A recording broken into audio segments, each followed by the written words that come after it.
নমস্কার, আমি doctor Saugata Sanyal, clinical cardiologist, Lotus super speciality hospital মধ্যমগ্রামে কর্মরত। আমি বিগত 2-2.5 বছর ধরে লোটাস হসপিটালের সঙ্গে যুক্ত রয়েছি। লোটাস হসপিটাল একটা সুপার স্পেশালিটি হসপিটাল হলেও আমরা mainly focused on cardiology, mainly cardiac emergencies, মানে রাত বিরেতে বলুন কি দিনের বেলা বলুন, যখনই মানুষের বিপদ আপদ আসে, বুকে ব্যথা হয়, হার্টের সমস্যা হয়, আমরা সব সময় আছি। আমরা মধ্যরাত্রিরেও থাকি, দিনের বেলাও থাকি। আমাদের এখানে ইন্টারভেনশন কার্ডিওলজি সকাল থেকে শুরু করে রাত 3টে 4টে 5টা অবধি সবসময় কাজ করে। সবসময় আমাদের ক্যাথল্যাব চলে। আমাদের যে কোনো রাত্রিবেলা বেশিরভাগ হসপিটাল যখন ইনঅ্যাক্টিভ মোডে থাকে, মানে অন্যান্য হসপিটালে যেমন ইন্টারভেনশন কার্ডিওলজিস্টরা থাকেন না, আমাদের হসপিটালে সবসময় কিন্তু এই জিনিসটা অ্যাভেলেবিলিটি রয়েছে।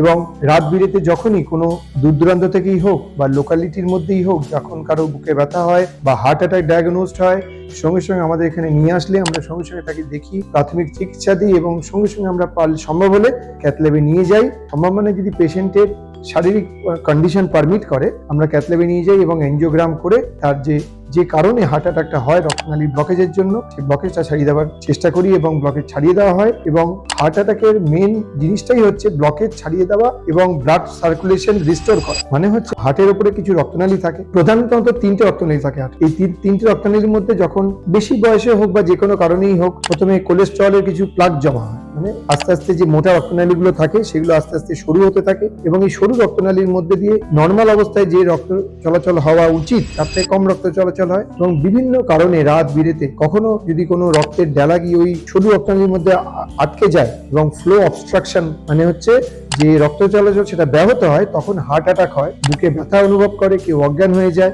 বিভিন্ন রকম আরো অন্যান্য সমস্যাও হয়। অ্যাটিপিক্যাল সমস্যা বলি আমরা, অ্যাটিপিক্যাল সিমটমস হার্ট অ্যাটাকে হয়ে থাকে। সেই জিনিসগুলো হলে তখন হার্ট অ্যাটাক হয়। তো আমাদের প্রথম চেষ্টা থাকে যত তাড়াতাড়ি সম্ভব পেশেন্টটিকে আমরা হসপিটালাইজ করে যত তাড়াতাড়ি সম্ভব ওই রক্তের ডালাটা যদি আমরা বের করে দিতে পারি বা গলিয়ে দিতে পারি, গলিয়ে দেওয়ার জন্য ওষুধও পাওয়া যায়, কিন্তু তার কিছু কিছু পার্শ্ব প্রতিক্রিয়া রয়েছে। এর থেকে ভালো হচ্ছে সঙ্গে সঙ্গে আমরা ক্যাথল্যাবে নিয়ে গিয়ে ওই থ্রম্বাস, মানে রক্তের ডালাটাকে যদি আমরা অ্যাসপিরেট করে বের করে দিই, অথবা তার উপরে তারের জালি বা স্টেন দিয়ে যদি ওই জায়গাটা খুলে দিয়ে রক্ত চলাচল আবার রিস্টোর করতে পারি, মানে স্বাভাবিকের মতো করে দিতে পারি, সঙ্গে সঙ্গে ব্যথাটা চলে যায়। এবং হার্ট অ্যাটাকের যে কমপ্লিকেশনস গুলো হয়, পরবর্তী হার্ট অ্যাটাক কমপ্লিকেশন যেগুলো হয়, সেই জিনিসগুলোকে অত তাড়াতাড়ি কমিয়ে আনা যায়। হার্ট অ্যাটাকের জন্য সবচেয়ে যে বড় অসুবিধা যেটা হয় সেটা হচ্ছে হার্টের পাম্পিং কমে যাওয়া। এবং পেশেন্ট যদি পরবর্তীতে সার্ভাইভও করে যায়, বেঁচেও যায়, তাহলে তাদের কোয়ালিটি অফ লাইফ খুব খারাপ। কেন খারাপ হয়? একটা মানুষ যখন চলাচল করছে, কাজ করছে, তখন তার হার্টের পাম্পিং, হার্টের কাজ হচ্ছে পাম্প করা। হার্টের মধ্যে পুরো শরীর থেকে রক্ত আসবে, সেটা পাম্প করে পুরো শরীরে ছড়িয়ে দেবে। যদি হার্ট সেই পাম্পটাই না করতে পারে, তাহলে সেই হার্ট তার কাজ করতে ফেলিয়ার হয়। তার জন্য আমরা কি বলি? হার্ট ফেলিয়ার হচ্ছে। হার্ট ফেলিয়ার হলে তার যে সিমটম গুলো হয় সেগুলো শ্বাসকষ্ট, বুকে ব্যথা তো অবশ্যই হয়, মেন হচ্ছে শ্বাসকষ্ট হয়, লাংসে পুরো শরীরে জল জমে যায়, রাত বিরেতে বারবার পেশেন্টকে এসে বারংবার ভর্তি হতে হয়, বিভিন্ন প্রস্রাব করানোর ওষুধ বা ইউরিন করানোর ওষুধ আমরা ডায়াবেটিক্স দিয়ে সেই পেশেন্টকে 5-7 দিন ভর্তি থাকতে হয় এবং এটা বারবার হয়। এটা সব থেকে বাজে সাইড এফেক্ট, মানে এটা দূরবর্তীও হয়, অনেক সময় হার্ট অ্যাটাক আবার কিছুদিন পর থেকেই শুরু হয় এবং এর জন্য পেশেন্ট মানে কোয়ালিটি অফ লাইফ খুব খারাপ। তো এটা 1 নম্বর। 2 নম্বর হচ্ছে সাডেন কার্ডিয়াক ডেথ হয় হার্ট অ্যাটাকের পরে। সাডেন কার্ডিয়াক ডেথ মানে আচমকা হার্টের গতি বেড়ে যাওয়া বা কমে যাওয়া, কমে গিয়ে হার্ট বন্ধ হয়ে যায়। এতে ভিটি ভিএফ বলে কিছু কিছু অ্যারিথমিয়া আছে, যেটা হার্ট অ্যাটাকের পরবর্তী সময় আমরা দেখে থাকি। এই জিনিসগুলো হয় এবং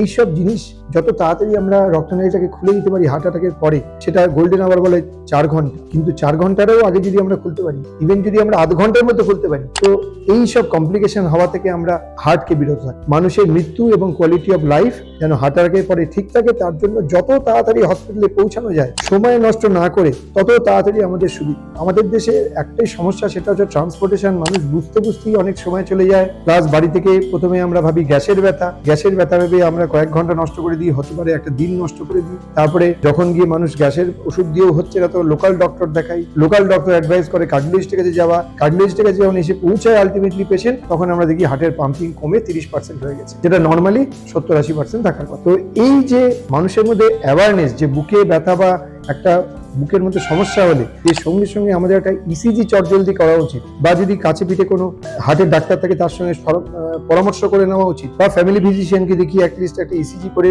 সেটাকে রিড করে নেওয়া যে ইসিজিতে কোনো অসুবিধা আছে কিনা। আশেপাশে এখন সব জায়গাতেই ইকোকার্ডিওগ্রাফি মেশিন হয়ে গেছে, তাতে হার্টের পাম্পিং বোঝা যায়, হার্টের ভালভগুলো বোঝা যায়, সেগুলো একবার দেখিয়ে নেওয়া যে অন্য কোনো সমস্যা হচ্ছে কিনা, তাতেও খুব ভালো বোঝা যায়। তার জন্য আমার একটাই কথা, সেটা হচ্ছে যখন কোনো হার্টের অসুবিধা হবে, মানে হার্টের অসুবিধা আমরা বুঝবো না যে বুকে ব্যথা বা এইসব সংক্রান্ত কোনো সিমটম আসবে, সময় নষ্ট না করে যত তাড়াতাড়ি সম্ভব নিজেকে তাড়াতাড়ি করে মেডিকেল কোনো প্র্যাকটিশনারের কাছে বা কোনো কাছে পিঠে এমন হসপিটাল বা মেডিকেল সেন্টার যেখানে ইসিজি হয় বা ইকোকার্ডিওগ্রাফি হয় সেখানে গিয়ে এগুলো করে নেওয়া এবং তার জন্য যা চিকিৎসা সেটা নেওয়া, এটা সবার আগে দরকার।